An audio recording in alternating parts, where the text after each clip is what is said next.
Oi pessoal, tudo bem? Nesse vídeo nós vamos resolver um problema do Enem 2016. Esse problema que nós vamos fazer, ele envolve quantidade de movimento e também um experimento muito famoso, que é o experimento com o trilho de ar. Vamos a ele. O problema é o seguinte, ó. Ele fala que o trilho de ar é um dispositivo utilizado no laboratório de física para analisar o movimento em que corpos de prova, no caso os carrinhos aqui que vocês estão vendo, podem se mover com atrito desprezível.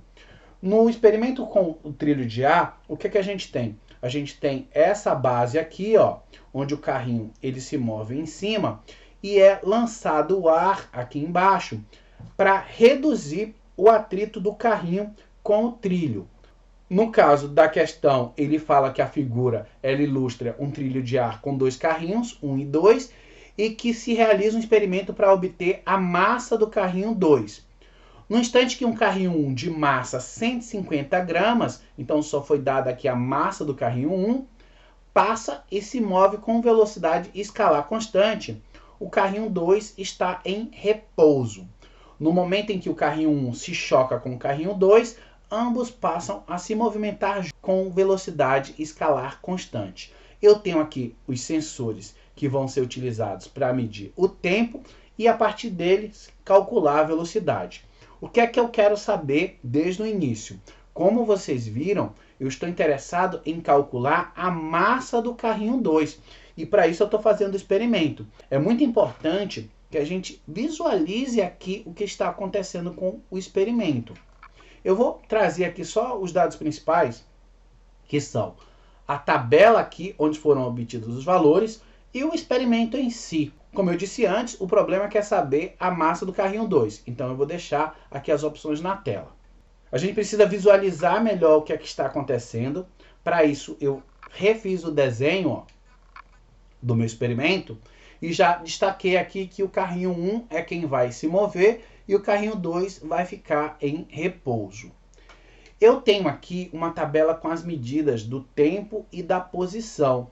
Eu tenho 4 medidas aqui, ó, que corresponde justamente às medidas dos 4 sensores que eu tenho.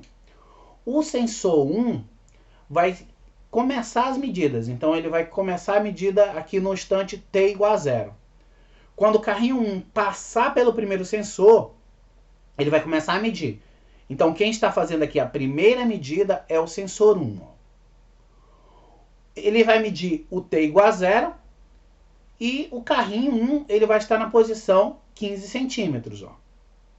E o carrinho 2? O carrinho 2 ele vai estar na posição 45 centímetros, conforme a tabela.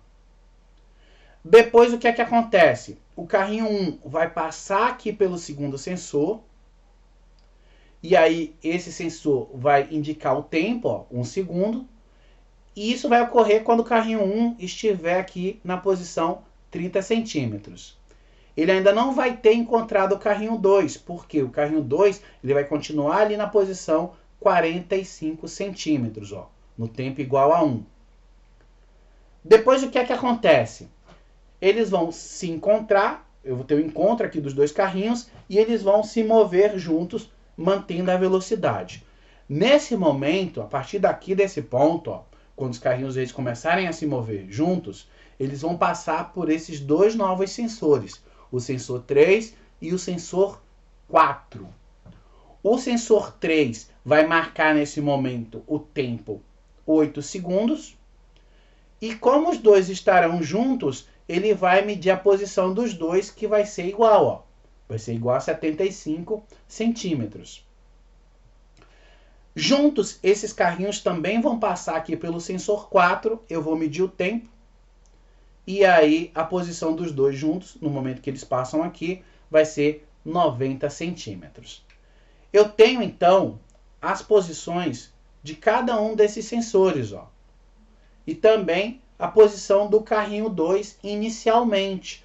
Porque, inicialmente, aqui, antes dele se mover, ele estava na posição 45 centímetros. E os outros dois sensores? A posição de cada um está sendo dada aqui, ó, que é justamente quando os carrinhos passam por eles. A posição desse é 75 centímetros e desse outro 90. Então, como vocês viram, antes eu tenho essa situação, ó, com o carrinho 2 parado e o carrinho 1 em movimento. E depois vai bater um carrinho um no outro e os dois vão caminhar juntos, como vocês viram aqui. Então, depois eu tenho essa situação aqui que eu exemplifiquei para vocês. O que é que eu posso concluir a respeito das quantidades de movimento antes?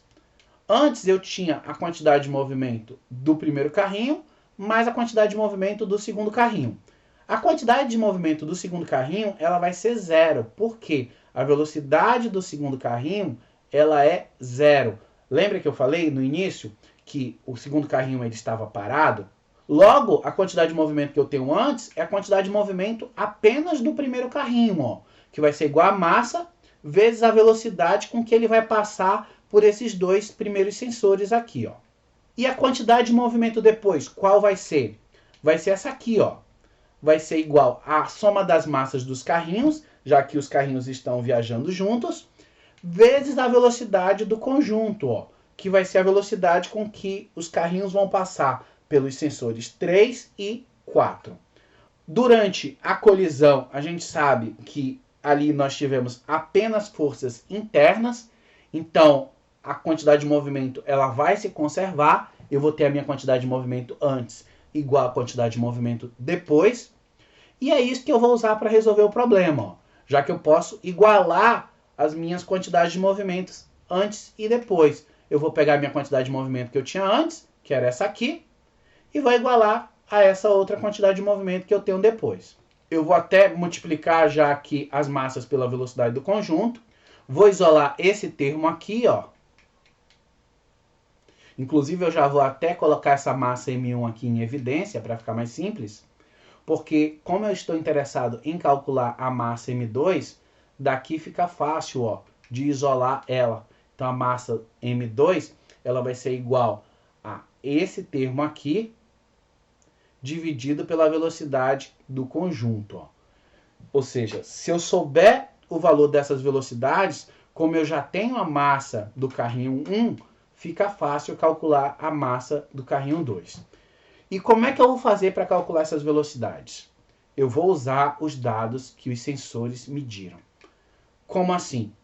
Eu sei que a velocidade aqui, nesse problema, foi dada que ela é constante. O cálculo da velocidade é feito dividindo o espaço pelo tempo.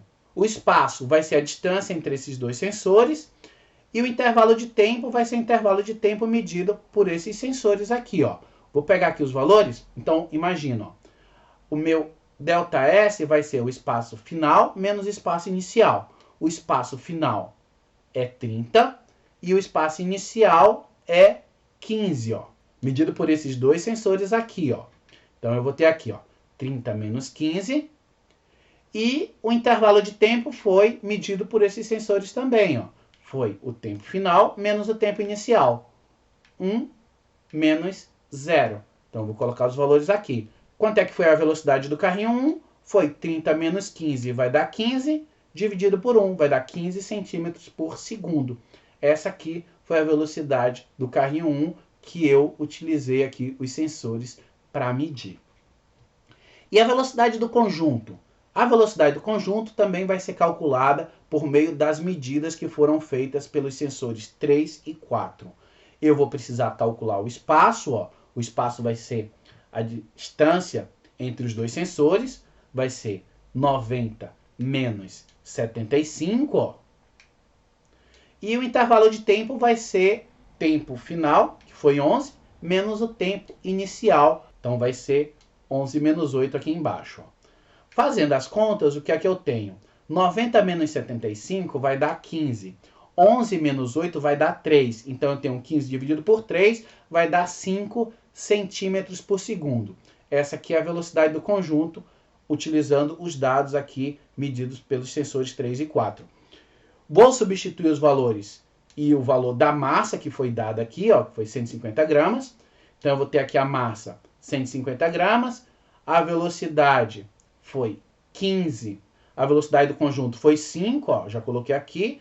Vou dividir pela velocidade do conjunto, que foi 5, e aí eu vou fazer as contas aqui, ó. Eu vou ter 15 menos 5 vai dar 10, vezes 150 dividido por 5. O que é que eu tenho? Eu vou ter 10 dividido por 5 vai dar 2, 2 vezes 150 vai dar 300. 300 o quê? 300 gramas. Eu tenho que utilizar aqui a unidade de massa igual à unidade de massa que eu usei aqui na massa M1. Bem, pessoal, essa questão precisava que a gente visualizasse o experimento, utilizasse a definição de velocidade e a lei da conservação da quantidade de movimento. Eu espero que tenha ajudado vocês. Se ajudou de alguma forma, deem um joinha e se inscrevam para incentivar o canal. Valeu e até a próxima.